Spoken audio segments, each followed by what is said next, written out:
નમસ્કાર. ચાલો આજે આપણે ધોરણ 6ના વિજ્ઞાનનું પ્રકરણ 7 ગતિ અને અંતરનું માપન એનું ઊંડાણપૂર્વક અભ્યાસ કરીશું. પરીક્ષાની દૃષ્ટિએ દરેક મુદ્દાને ચોકસાઈથી સમજવો ખૂબ જ જરૂરી છે. તો આજના આ સેશનમાં આપણે કયા મુદ્દાઓ જોવાના છે? સૌથી પહેલાં આપણે વાહન વ્યવહારની વાર્તાથી શરૂઆત કરીશું. એ પછી માપનની જરૂરિયાત કેમ ઊભી થઈ એ સમજીશું. ત્યાર પછી માપનના પ્રમાણિત એકમો અને લંબાઈનું સાચું માપન કઈ રીતે કરવું એના પર ધ્યાન આપીશું. અને છેલ્લે ગતિ અને તેના જુદા જુદા પ્રકારોનો અભ્યાસ કરીશું. ચાલો ત્યારે શરૂઆત કરીએ આપણા પહેલા વિભાગથી, વાહન વ્યવહારની વાર્તા. અહીંથી જ આપણને એ સમજાશે કે માપનની આખી વાત શરૂ ક્યાંથી થઈ. જરા એ સમયની કલ્પના કરો જ્યારે ગાડી, બસ કે ટ્રેન જેવું કશું જ નહોતું. પ્રાચીન સમયમાં લોકો પાસે વાહન વ્યવહારના કોઈ ખાસ સાધનો હતા જ નહીં, એટલે તેઓ ચાલીને જ એક જગ્યાએથી બીજી જગ્યાએ જતા અને પોતાનો સામાન પણ પીઠ પર ઊંચકીને લઈ જતા હતા. પણ પછી ધીમે ધીમે પરિવર્તન આવ્યું. લોકોએ પાણીના રસ્તે જવા માટે હોડીઓ બનાવવાનું શરૂ કર્યું અને પછી પૈડાની શોધ થઈ અને એણે તો પરિવહનમાં ખરેખર ક્રાંતિ લાવી દીધી. 19મી સદીની શરૂઆતમાં વરાળ યંત્રની શોધ થઈ અને એનાથી ટ્રેનો ચાલવા લાગી.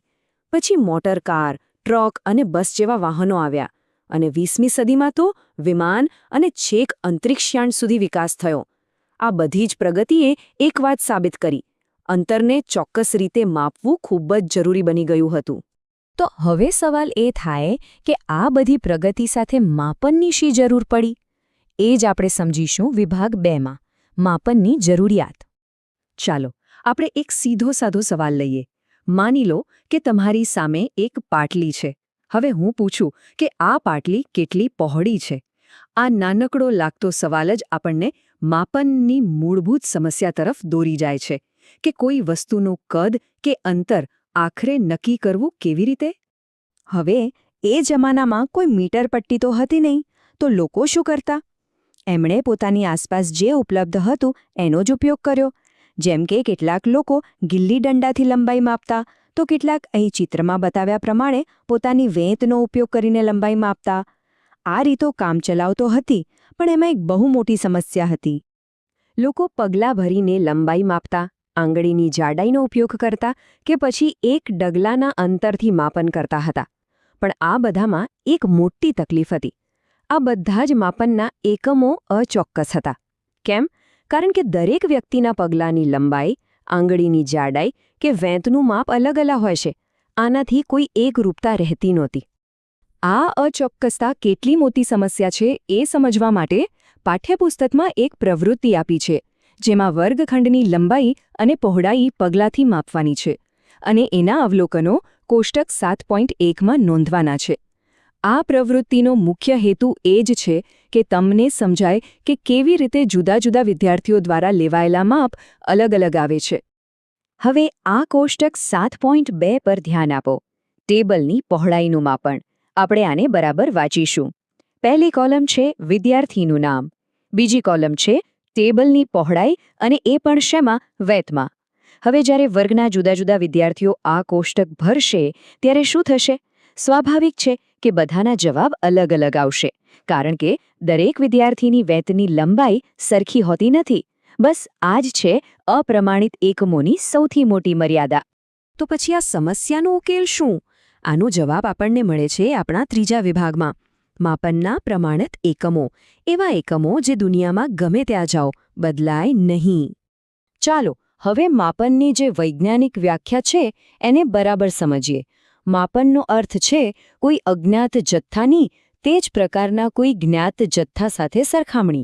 આ જે જ્ઞાત એટલે કે નિશ્ચિત જથ્થો છે તેને એકમ એટલે કે યુનિટ કહે છે. મતલબ કે જ્યારે આપણે કહીએ કે ટેબલની લંબાઈ 2 મીટર છે, ત્યારે આપણે ટેબલની અજ્ઞાત લંબાઈની સરખામણી મીટર નામના એક નિશ્ચિત એકમ સાથે કરી રહ્યા છીએ. આ દિશામાં એક મોટું અને મહત્વનું પગલું 1790માં લેવાયું. ફ્રાન્સના વૈજ્ઞાનિકોએ માપની એક ચોક્કસ અને પ્રમાણભૂત રીત બનાવી, જે મેટ્રિક પદ્ધતિ તરીકે જાણીતી થઈ. અને આજે આખી દુનિયામાં, ખાસ કરીને વિજ્ઞાનના ક્ષેત્રમાં, આપણે જે સિસ્ટમ વાપરીએ છીએ એ છે આંતરરાષ્ટ્રીય એકમ પ્રણાલી, જેને આપણે ટૂંકમાં એસઆઈ યુનિટ્સ કહીએ છીએ. હવે એસઆઈ એકમ પ્રણાલી મુજબ લંબાઈનું જે મૂળભૂત એકમ છે એ છે મીટર, જેની સંજ્ઞા છે એમ. આના રૂપાંતરણો પરીક્ષા માટે ખાસ યાદ રાખવા. 1 મીટર બરાબર 100 સેન્ટીમીટર અને 1 કિલોમીટર બરાબર 1000 મીટર. આમાં કોઈ ભૂલ થવી ન જોઈએ. ચાલો, એકમો તો નક્કી થઈ ગયા, પણ શું એટલું પૂરતું છે? ના, સાધનોનો સાચો ઉપયોગ પણ એટલો જ જરૂરી છે. અને એ જ આપણે શીખીશું વિભાગ 4માં લંબાઈનું સાચું માપન. સાચા માપન માટેનો પહેલો અને સૌથી પાયાનો નિયમ: જે પણ વસ્તુની લંબાઈ માપવી હોય, તમારી માપપટ્ટીને બરાબર એની સાથે જ એની લંબાઈને સમાંતર ગોઠવો. આકૃતિમાં બતાવ્યા પ્રમાણે માપપટ્ટી જરા પણ ત્રાસી રહેવી જોઈએ નહીં, નહીંતર માપ ખોટું આવશે. હવે બીજો નિયમ, જે વ્યવહારમાં ખૂબ કામ લાગશે. ઘણીવાર એવું બને કે આપણી માપપટ્ટીનો છેડો તૂટેલો હોય અથવા એનો શૂન્યનો કાપો બરાબર દેખાતો ન હોય. તો શું કરવાનું? શૂન્યથી માપવાનું શરૂ જ ન કરવું. કોઈ બીજા સ્પષ્ટ દેખાતા પૂર્ણાંકથી શરૂ કરો, જેમ કે 1.0 સેન્ટીમીટરથી. અને પછી જે અંતિમ માપ આવે એમાંથી તમે જ્યાંથી શરૂ કર્યું હતું એ માપ બાદ કરી દો. ધારો કે તમે 1 સેમીથી શરૂ કર્યું અને છેલ્લો આંકડો 14.3 સેમી આવ્યો, તો સાચી લંબાઈ થશે 14.3 ઓછા 1, એટલે કે 13.3 સેન્ટીમીટર. અને હવે ત્રીજો અને અત્યંત મહત્વનો નિયમ: માપ લેતી વખતે તમારી આંખ ક્યાં છે એનાથી બહુ ફરક પડે છે.